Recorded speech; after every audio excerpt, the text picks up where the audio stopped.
A Rádio Rio de Janeiro leva até você Mediunidade e Obsessão. Um programa que se propõe tirar suas dúvidas sobre esses dois temas com base na doutrina espírita.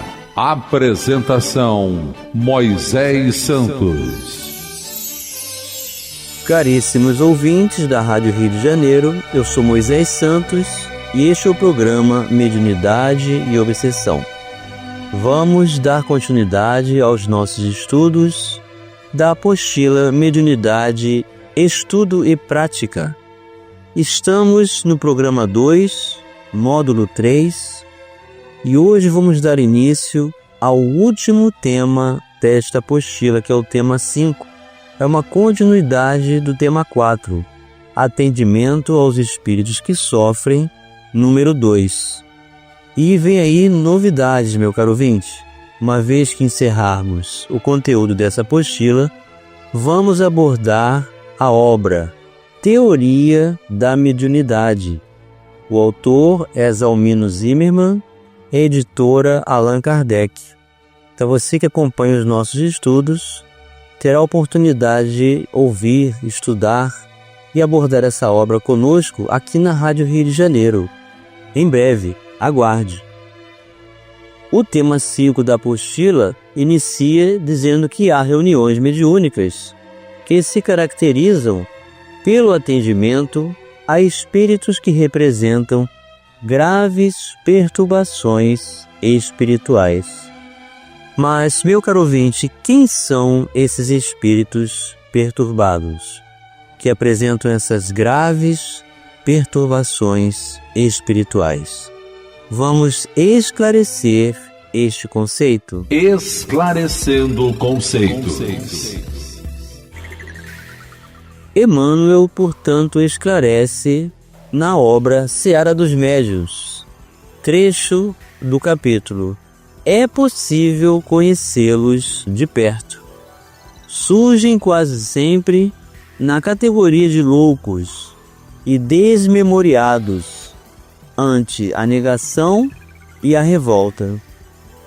São criaturas desencarnadas, espíritos que perderam o corpo físico e, porque se detiveram deliberadamente na ignorância ou na crueldade, não encontram agora senão as próprias recordações para viver e conviver. Encerravam-se na avareza e prosseguem na clausura da sovinice. Abandonavam-se à viciação e transformam-se em vampiros à procura de quem lhes aceite as sugestões infelizes. Abraçavam a delinquência e sofrem o látego do remorso, dos recessos da própria alma. Confiavam à preguiça e carregam a dor do arrependimento. Zombavam das horas e não sabem o que fazer para que as horas não zombem deles. E mais adiante na obra ele vai dizer: podes assim vê-los e ouvi-los nos círculos medianímicos, registrando-lhes as narrativas inquietantes e as palavras amargosas.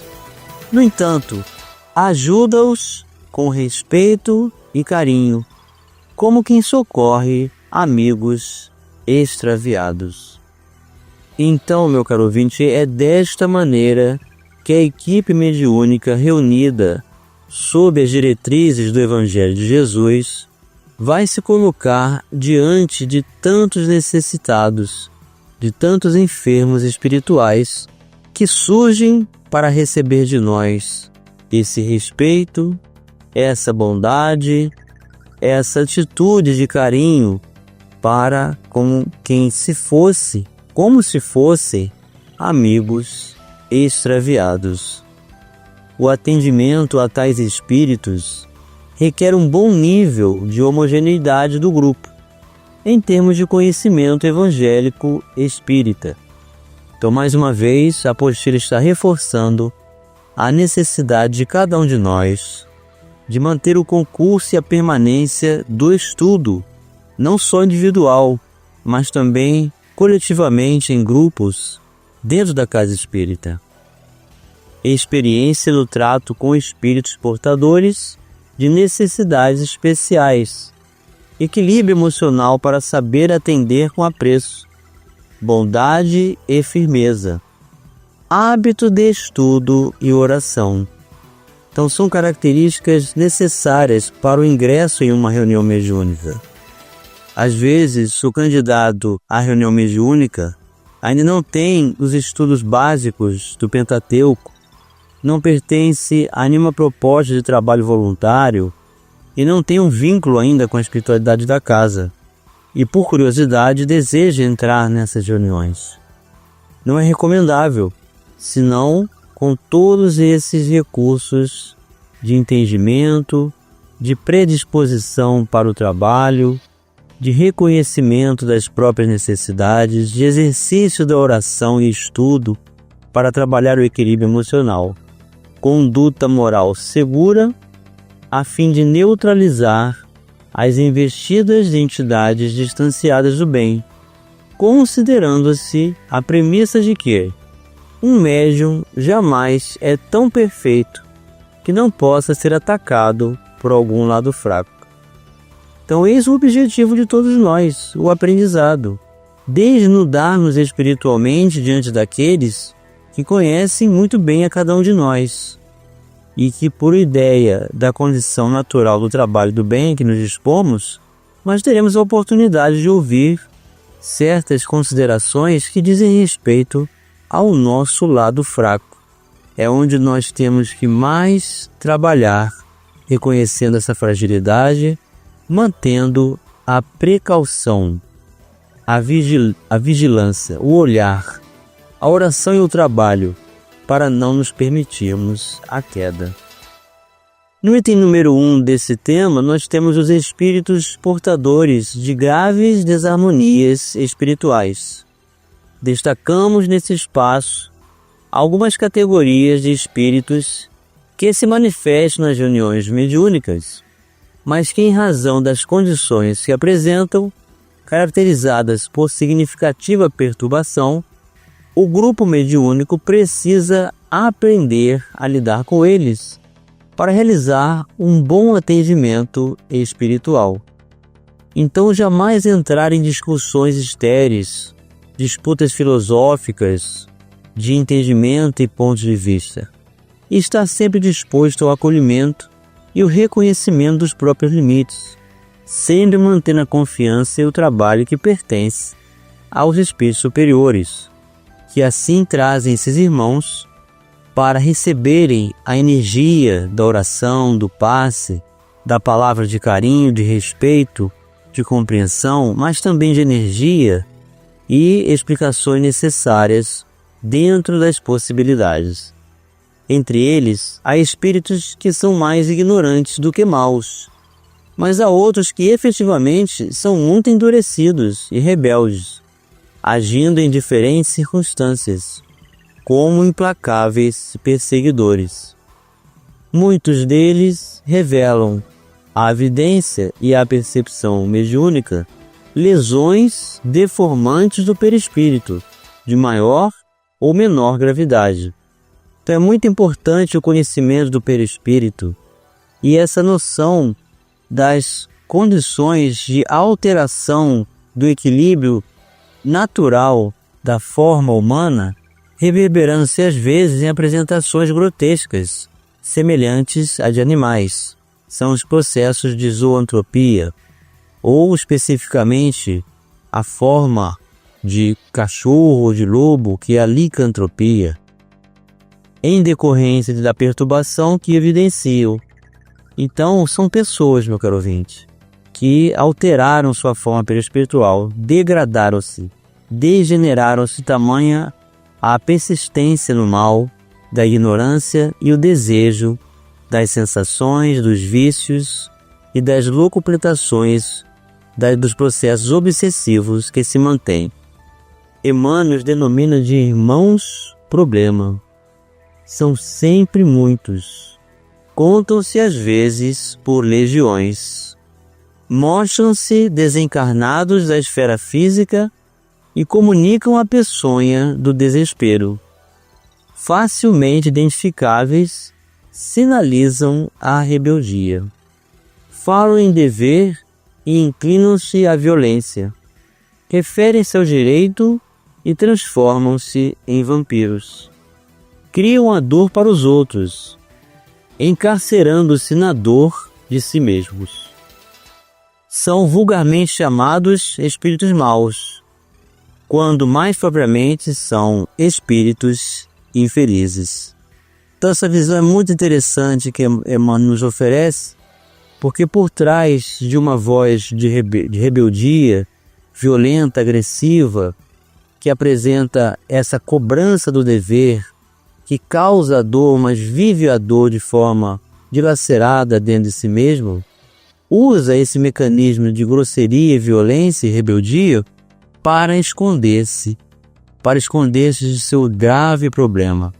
Então, no ambiente de oração, de paz, de acolhimento, de compreensão, de empatia, esse comunicante receberá as boas energias do mundo espiritual e terá a oportunidade de ser oferecido a ele o resgate, o restabelecimento da saúde e uma nova estrutura de vida para seguir na recuperação dos seus débitos perante a própria consciência e a justiça divina.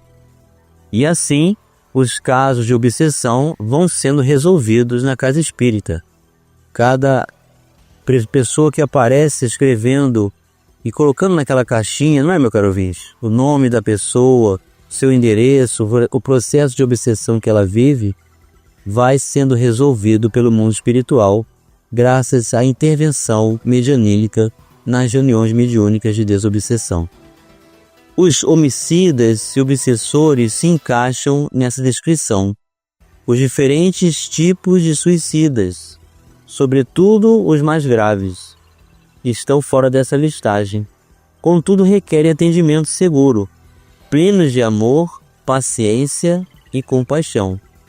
Inclusive, esse tópico dos suicidas será apresentado adiante, pois tais irmãos são portadores de sofrimentos atrozes que os perturbam enormemente. Vamos continuar abordando o atendimento aos espíritos que sofrem. Número 2, já no próximo bloco.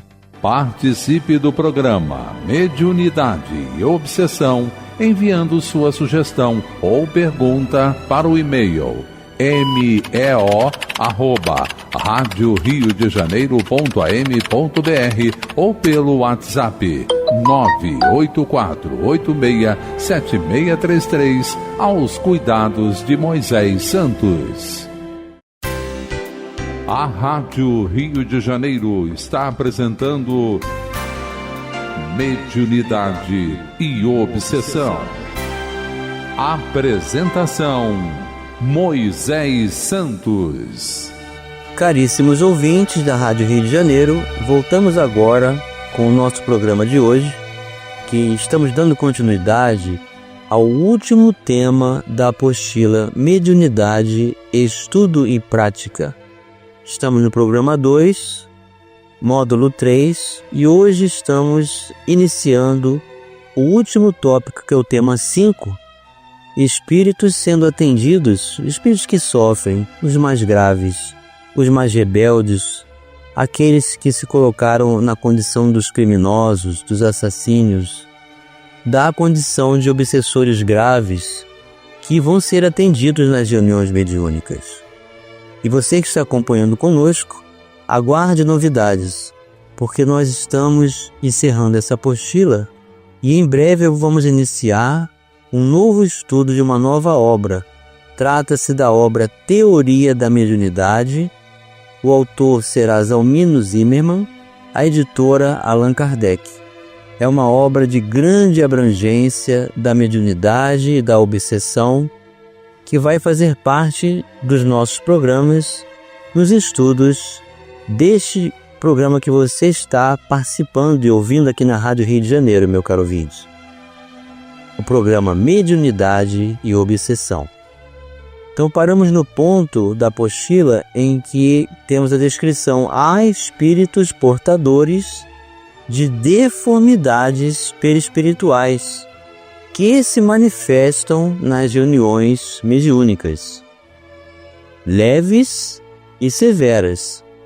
Então o perispírito é uma dessas propostas de estudo que vamos realizar e que apresenta alterações, degenerações na organização psicossomática do indivíduo desencarnado quando ele sofre uma lesão grave ou desencarna por um acidente e que estabelece então uma comoção séria com repercussão perispiritual, causando essa deformidade.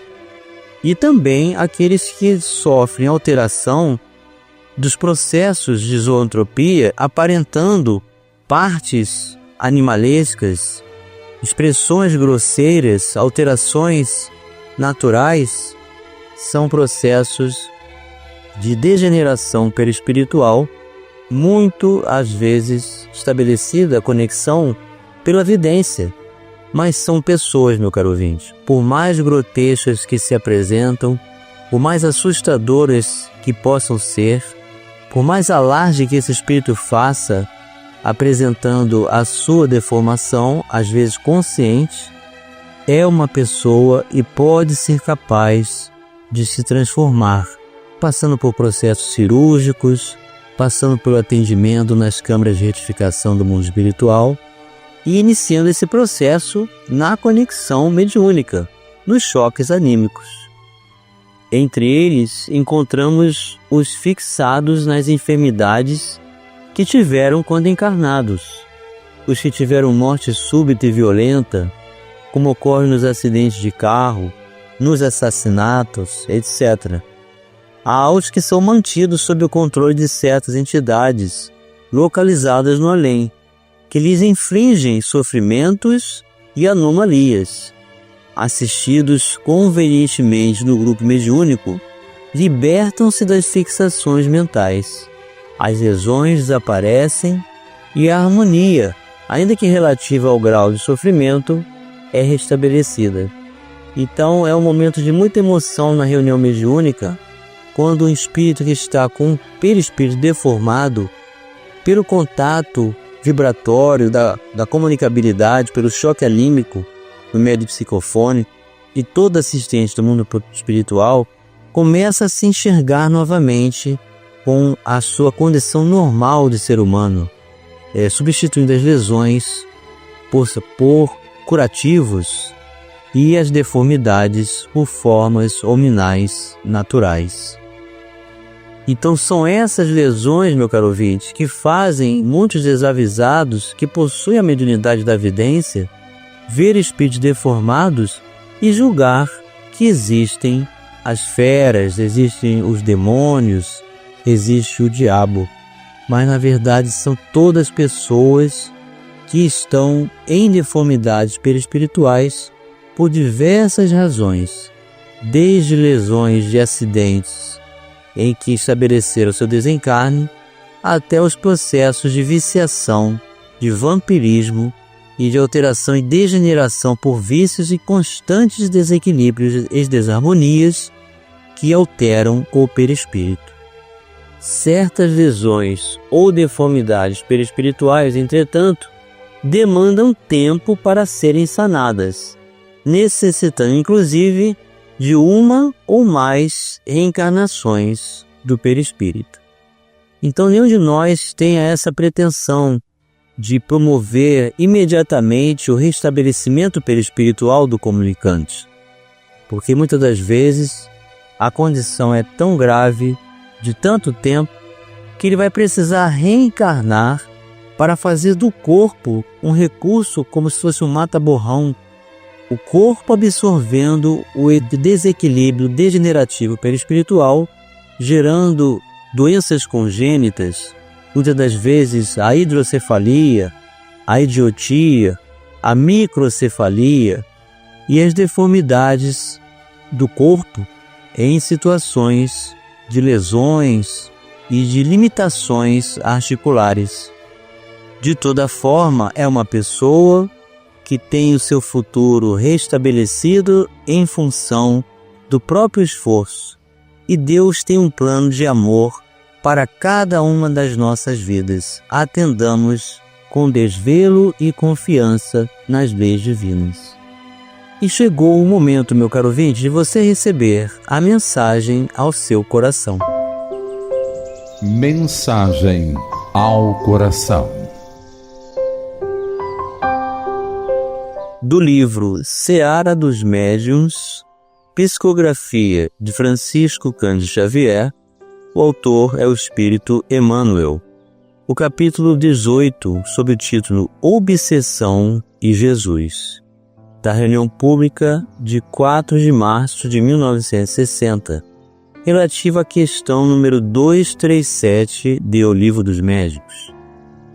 Cristãos eminentes, em variadas escolas do Evangelho, asseveram na atualidade que o problema da obsessão teria nascido no culto da mediunidade, à luz da doutrina espírita, quando a doutrina espírita é o recurso para a supressão do flagelo.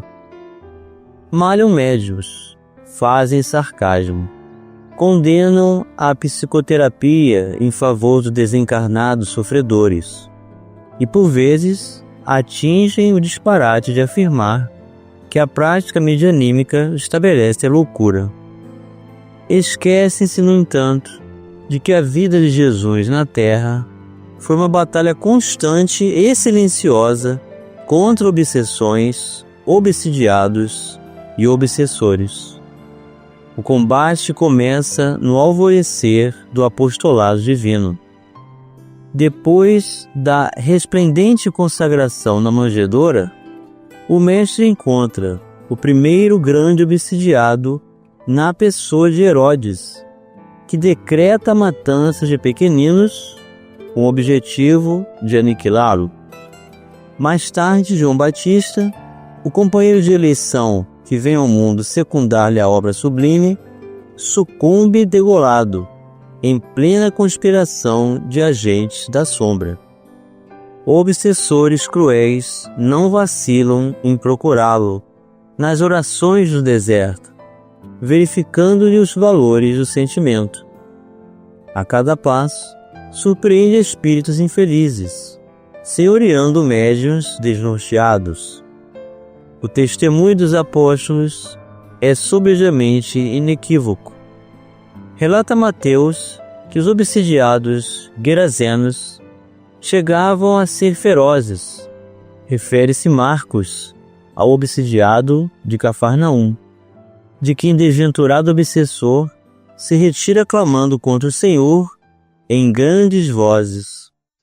Narra Lucas o episódio em que Jesus realiza a cura de um jovem lunático, do qual se afasta o perseguidor invisível, logo após arrojar o doente ao chão, em convulsões epileptoides, e reporta-se João a israelitas positivamente obsidiados que apedrejam Cristo sem motivo na chamada festa da dedicação. Entre os que lhe comungam a estrada, surgem obsessões e psicoses diversas.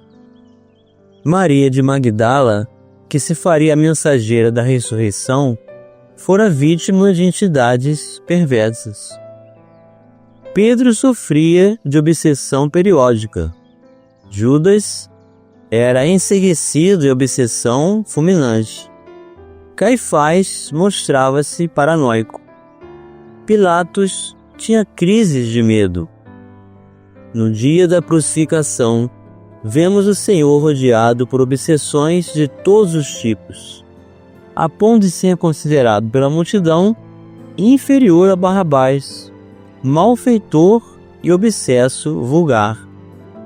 E por último, como se quisesse deliberadamente legar-nos preciosa lição de caridade para com os alienados mentais, declarados ou não, que enxameiam no mundo, o divino amigo prefere partir da terra na intimidade de 2 ladrões, que a ciência de hoje classificaria por cleptomaníacos pertinazes.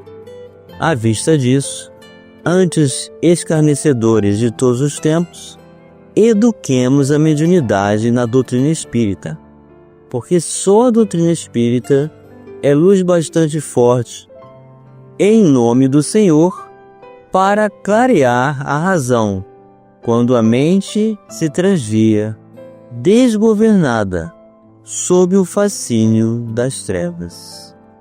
Emmanuel para os nossos corações, meu caro ouvinte, um grande abraço e até o próximo programa. A Rádio Rio de Janeiro apresentou Mediunidade e Obsessão.